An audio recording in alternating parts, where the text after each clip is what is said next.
Matt Zenitz is going to join us now, CBS Sports. And man, good to have you. The more you were like, well, let's do this middle of the month. Let's do this end of the month. The more I stayed after you. And so I'm happy to have you. What a busy deal, man. It's enough to just cover this portal. When did you get drawn into all this NFL coverage? Because on top of breaking all kinds of portal news, then this entire hiring cycle, you've had to do a whole bunch of NFL. When did you start doing all that? Because honestly, the portal's enough work as it is, to say the least. So I have background covering the NFL, have relationships around the NFL space, and had been on top of different things from an information standpoint, even while being focused on the college part of it, including going back to last year. And it led to just discussions with management here at CBS Sports about the potential of expanded role and what it would essentially turn into a combo national NFL, national college insider position for us, which got finalized during the course of the summer. So ever since the beginning part of August, have been in this combo role and doing the same stuff for us in the NFL space as what I do in the college world. All right. The DJ Lagway saga. He eventually lands in, but I think some of your reports obviously were scaring a lot of the Baylor fans who watch this show. And Lagway was such a big name, and that was going to be big for the Baylor class. But then, obviously, since they hadn't signed him yet, other teams were still pursuing him. That had to be an interesting one to cover because you kind of did a good job of that. You knew he hadn't completely committed, and he kind of kept the door open a little bit. In the end, what did you think? Did you think Baylor had to give him anything in addition to entice him? Or do you think he wanted to play it all the way out to see, and then he probably signed on whatever the original offer was? Well, he verbally committed to Baylor at one point, committed to Dave, and it led to, at that point, going back to the day that all of that went down, a celebration with the staff that they had landed DJ Lagway because that's the impression that they were under. Obviously, in this day and age, there's a process that you have to go through in terms of not only getting the commitment, but getting things locked in terms of financial aid agreement being signed, and then the NIL component to go along with that. So following the initial commitment, there were still those steps that had to be taken. And before things were locked in, there were other teams, which comes with the territory when you're dealing with a player of DJ's ability, that had interest in him as an option for them. Ole Miss being one. DJ obviously visited there. And then after his visit to Oxford ended without him committing to Ole Miss and still at that point planning on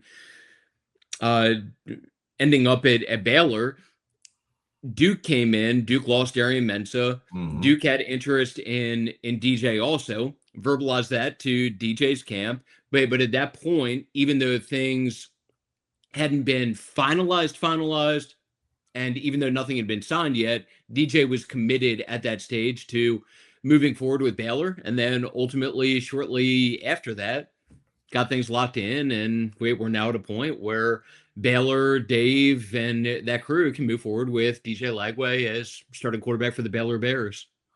What did you think of the receiving core they've put around him? Draylon Miller comes in from Colorado, Hardly Gilmore, the fourth out of Kentucky, and then Gavin Freeman, the receiver that had been at Oklahoma State and Oklahoma.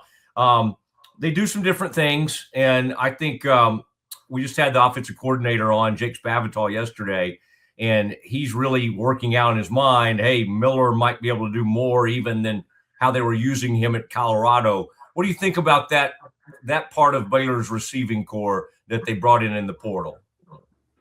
Added, obviously, a nice player, quarterback, and DJ, and surrounded him with some weapons to work with. So you have a combination of three guys that you just brought up. Draylon, former top recruit who had some production at Colorado the last couple of years.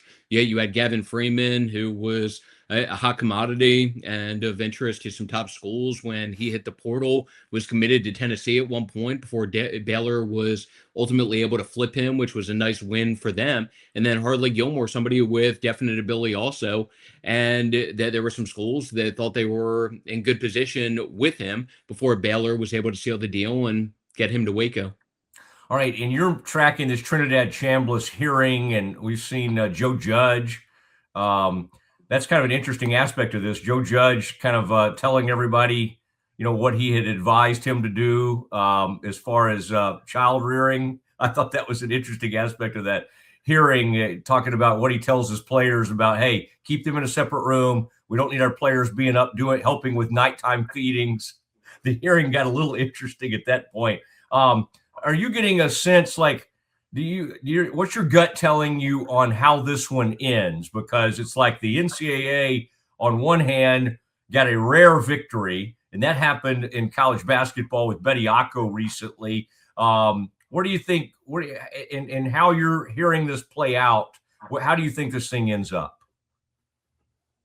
I frankly don't have a great guess at this point. Going back a few weeks ago, can say that Ole Miss was optimistic that they would have Trinidad Chambliss for the 2026 season, and then had latest setback in terms of his eligibility. And now we'll see how things go today. But when it comes to the NCAA and the court system, I don't really have any great guesses when it comes to that. And we would love to have a better feel on it than what I do, but really could see this going either way, and don't have any sort of great guess in terms of what today will bring. Okay. And then I wanted to ask you, since you're doing a lot of NFL, Christian Parker, Cowboys defensive coordinator, 34 years old. You've been kind of tracking some of those assistants he's bringing in. One of them was an outside linebackers coach from Georgia. I find it very interesting that Jerry is allowing someone that's never been a play caller. This is very different for Jerry. He likes to hire people for his coaches, right? He likes to get former head coaches. This is a different situation, but this is an interesting staff that Christian Parker is putting together. Anybody of that staff that has caught your eye as particularly like, wow, this guy was a huge hit and extremely well thought of at the college level? Which of those coaches impressed you the most? Well, first of all, okay, Christian, just in focusing on that as a starting point, Christian, a highly respected coach, rising star figure, and highly respected defensive mind. That was a good get for Jerry in terms of getting him to Dallas just as a starting point. But in terms of this staff, some of the pieces that you're talking about in terms of bringing in, you have Derek Ansley as defensive pass game coordinator, was most recently with the Packers in that same role, somebody who's been a defensive coordinator at the NFL level and somebody who's highly respected in terms of defensive mind and his work from a secondary defensive backs coach perspective, including going back to his time at the college level with Minkah Fitzpatrick's of the world and guys like that at Alabama. And then again, has coordinator experience both in the college and NFL space. Ryan Smith as another member of that DB group. Say somebody who was with Arizona the last couple of years, has a good reputation as a rising star figure in the coaching world. Chidera Uzo-Deribe, the outside linebackers coach that you mentioned from Georgia, somebody who, while he had been strictly at the college level before this, had other opportunities at the NFL level, had other NFL interest during the course of the last couple of years. Before this, Georgia was able to hang on to him, but with this one, Dallas was able to get him there, and he's one who, not to overuse the rising star description of people, but one who has very much established himself as a rising star in the defensive coaching world. And we worked with multiple first-round draft picks at Georgia during the course of the last couple of years, and then the other one, Marcus Dixon, as defensive line coach, had been with the Vikings, and you can look at some of the success that they had there defensively with the Vikings while Marcus was on staff there. All right, last, Texas Tech will always win the portal in the Big 12, and they just obviously have more money to spend than everybody else. After Texas Tech, who would you say did the best in the Big 12? And obviously, we have a lot of people that follow us with Baylor just overall, you were just talking about some of the weapons they put around DJ Lagway. Given the fact that Baylor had to fill like 30 to 35 spots, how did you think they did overall? And then who would you say was like the next tier of teams in the Big 12 as far as your portal rankings? Baylor would definitely rank up there. Added an extremely talented player at the most important position on the field, and then again added pieces around him, and then didn't even discuss Hosea Wheeler that they got from Indiana, who was a contributor for Indiana's national title team. So it goes beyond just the quarterback and receiver pickups for Baylor. So they would be in that upper tier group behind Texas Tech, who clearly was one of the top teams on a national level in terms of the work that they did through the portal, and put themselves in position once again where you should be competing for a playoff spot and a potential national championship. All right, what's next for you? Do you have to go to the combine, or do you get a little rest at some point, or is it combine and just hardcore NFL moving forward here? Right now, it's tracking the final part of coaching cycle, both college and NFL. There are still going to be things going on for the next couple of weeks and really until the latter part of this month in terms of assistant coach movement. Have to go to the combine.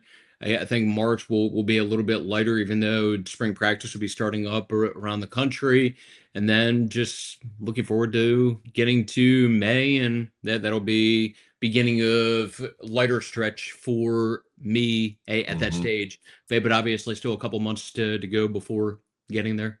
All right. And Matt Zenitz just 2 hours ago had that the Cardinals interviewed Seahawks defensive pass game coordinator Carl Scott for their defensive coordinator job, according to his sources. So that's one of the latest ones out there. Seattle, obviously people would love to hire people from their staff. Matt, I appreciate it, and hope to stay in touch with you, and have enjoyed your work. And I have to admire it, even though I would like for you to come on a lot. You just put your head down and keep reporting. And unlike most reporters, you're not jumping on every podcast. No, it's because I spend all day, every day on the phone. That's why. As my wife can tell you, legitimately on the phone all day, every day. So that's the primary reason why. Why don't you try Valentine's when you take her out? Why don't you try to not be on the phone for like one evening? You think you could do it? That is the goal. Matt, thank you. I appreciate it.